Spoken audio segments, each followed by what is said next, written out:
What's up, Sportman family? It's your boy Sportman, and welcome back to another video. It's another year, everybody, and another year of the Megatins. And this year, for the 2025 Megatins, we're getting something new.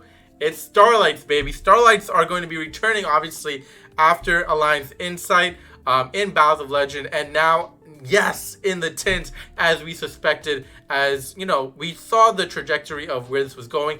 We talked about it months ago that Starlight Rares will probably come back. It'll probably be in the Megatins. They'll probably make another rarity collection with Starlights. I do expect that to happen, by the way, for those that are wondering. So you heard it here first. If you haven't heard it already, Starlights will probably be in the new rarity collection if they come out with another rarity collection, which, let's be honest with everybody, 80% chance, really 90% chance they probably do come out with another rarity collection just with Starlight Rares. As we've seen, that they've taken that QCR method that's been working for them, that people have loved, that high rarity QCR, and now really not really any more high rarity Starlight, even though the Starlight is a really cleaner look.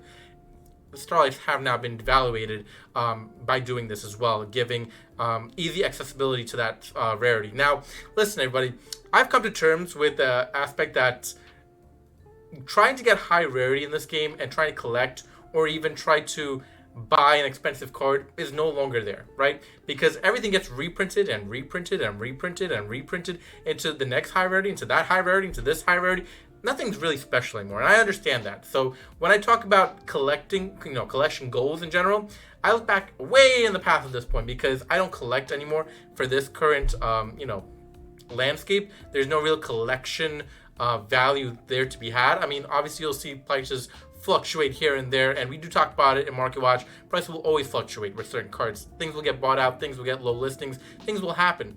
But I don't trust the high rarity in terms of these Starlights, these QCRs, just because it just, everything gets reprinted into the other rarity, and it just doesn't feed well into each other and ends up going downhill.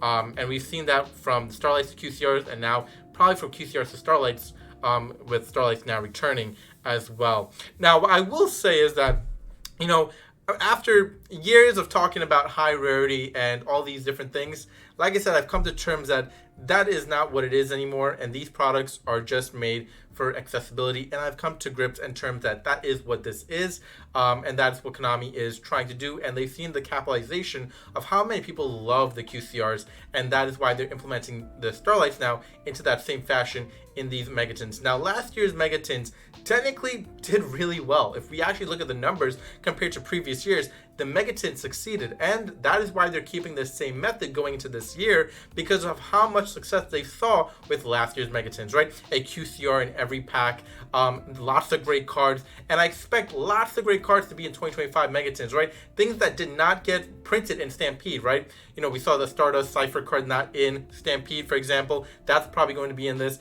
Maybe we'll see other great cards. Maybe we'll see another Fuelios, Perelia. We'll see all those cards reprinted in this year's Megatins as like another way to get those cards, and much more easy accessibility in these Megatins as well. Now, things were short printed. Things were obviously in any reprint set. I feel like we always talk about half prints, short prints, all these different things. It tends to happen. Konami tends to play those games so they can use that printing for another set. However, I will say, like I said, the last year's Megatin succeeded in a lot of different fashions with the meta, with the QCRs. A lot of people just enjoyed what they were seeing, and again, they're doing that same route, and I will say doing pretty effectively now that they're not only giving you the tins to now go ahead and buy for $23.99. By the way, no longer $19.99 from back in the day when you could buy it for $20.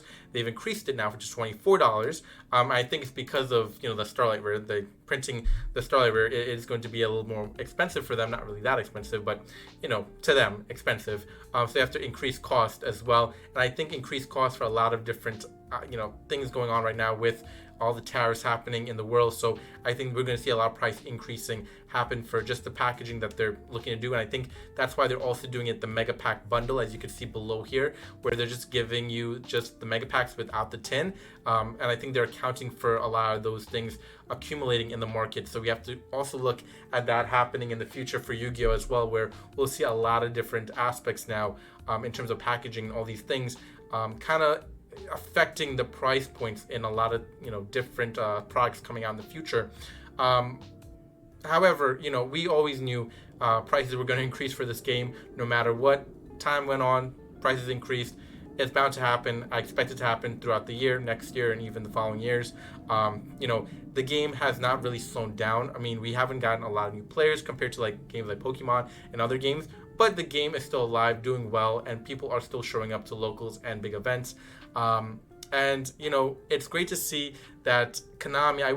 I always tend to, I will say, we negatively talk about Konami at times, but we do have our positive lights on them as too. I will say one positive thing that I've seen and I've very much enjoyed is how fast they've gone about reprinting stuff for the community. I think it has been a massive success in terms of a lot of players coming back into the game and getting those reprints, getting those things quite accessible to them at such a fast fashion. To be honest with you, all these rarity collection sets has really helped a lot of people, these megatins as well. Again, this year's megatins seems to be in that same route. Well, like I said, there's not much change in this year's megatins besides you getting an actual really cool metal tin, which I actually love the design of the tin so far. I think it's really cool. You get dividers in this year's tins as well, which is something different, something unique. I still think, and I promoted it last year when we were discussing last year's tins, I wish they added sleeves. I would love sleeves in these tins. I think it would add another great fashion and aspect to these tins. May it increase cost? Yeah, it probably would increase cost a little bit of the tin, but I think it would add a nice little add-on touch to the tins where people would really go out there and try to collect all the sleeves as well. And character art, or maybe it's the monster art of what the tins is. It's a cool aspect. I don't think they'll give us those cheap 5Ds, sleeves that were back in the day. It would actually be probably the newer type of sleeve that is like really, durable. It's nice. Obviously it's not like the most protected thing in the world, but it's still really cool to have and to put your cards in. Obviously, again, the really major change in this one is really from not having the QCR, but a Starlight Rare instead, for everything else pretty much staying the same. I do say that this year's tins will probably have that same fashion of last year's tins having that same success. Since, we're pretty much following that same fashion, I think also we have to grasp that, there were certain cards in last year's tins that really held it up really well, such as Crimson Dragon, Espilon Knight, Super Star Slayer, Chaos Angel, and there's a lot of more other cards in that set that's doing itself really well still to this day, and increasing cost in those tins as we've seen prices increase for cards like Gravekeeper's Inscription, I believe it is. There's still cards increasing in that last year's tins. So we'll see what happens in this year's tins, what cards get printed in this one. I do expect this one to do just as well, if not better than last year's tins, just because I think a lot of people gravitate more towards the Starlight Rares. I think people really love that rarity much more than a QCR. As we've seen that, people have been begging for QCRs to end and Starlight Rares to come back. A lot of the people in the market are just really waiting the anticipation of Battles of Legend, and now I think the people will be waiting, especially this community, be waiting for this year's tins as well. Really, no bad stuff to say, because I think I've also, just like I said, I've accepted the terms that really high rarity is no longer a thing in this game. It just have a lot of nice, shiny, different cards. What I will say is that I hope that this year, especially, I think we'll talk about it in another video as well, I hope this year, since it is the GX anniversary, we'll get some sort of GX stamp on some of these cards, and maybe a pack down the line this year. I think it would be a really cool thing if they want to go about it that way as well. Since they're giving us all these different stamps with the archetypes from what we're seeing in Battles of Legend, it would be nice to see a stamp as well for like GX, especially here. Maybe they'll even add something else to this Megaton that maybe we don't know. Maybe they'll add a stamp too. Maybe I don't know. Maybe they'll add some sort of different stamp to one of these cards. It would be a nice touch. I don't think it'll happen, but again, one can dream. And again, maybe hopefully next year's tint, it gets even better. We get some sleeves. I think that would be a nice addition, but I'm not going to complain. I think dividers are at least something to look forward to as well.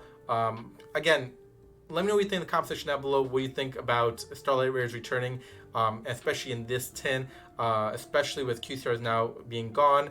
We're getting dividers, which is different, like I said. And are you expecting this year's tins to be just as good as last year, or maybe even better? Or do you think it's going to be worse? Right now, I have it as a kind of like a balance. I think it'll just be just as good as last year's. So we'll see what happens. Obviously, I think, there's going to be a lot of changes with packaging, especially, like I said, with the tariffs and everything. I know it's on a pause right now, but it probably will increase costs after the 90-day, pause. And we're seeing immediately what is going to be happening here as well, with them also offering an absolute different idea of just getting a mega pack bundle versus just the tin, where the tin really is like a big product where you don't really necessarily need the tin, you just want the packs. Again, you only need one of the tins just for the nice show off effect of what it is. So nice to see them doing this here as well, to make it a little bit more affordable to the community that just wants to open packs to get what they need.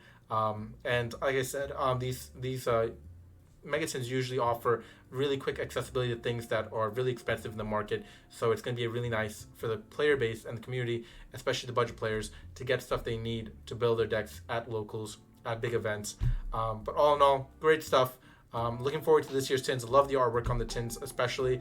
I think it's definitely a nice touch. And that's about it for this video. I hope you guys enjoyed. We'll see you in the next video. Please comment, and peace out, YouTube.